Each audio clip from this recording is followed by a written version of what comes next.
Hello everyone, myself Arun.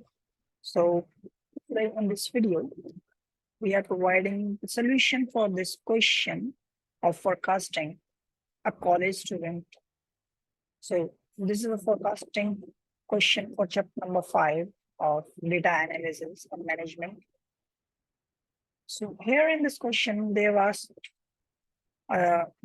forecasting for a summary table where they have given three parameters, that is year, semester, and GPA. And they have asked three parts. That is, first forecast the student GPA for fall semester of a senior year, and then using three period moving average. And then they ask the same part using exponential smoothing with alpha equals to 0.2. And in the next part, they are asking which is the more accurate. So we need to justify.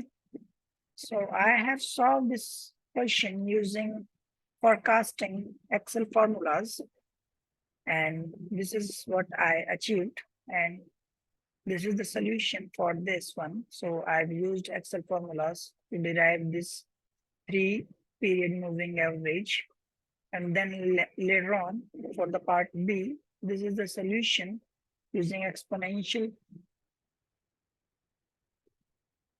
constant 0.2 as mentioned in the part. And then the next column would be ABS error and the error squares, and then the percentage error absolute. Now this, and then the part C, which provides us which is the most. So this would be the part C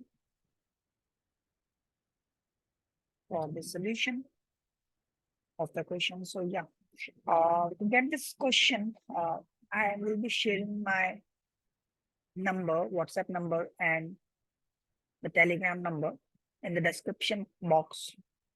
So you can just reach me out in case you require this file, and I will be helping you in providing this Excel workbook of forecasting.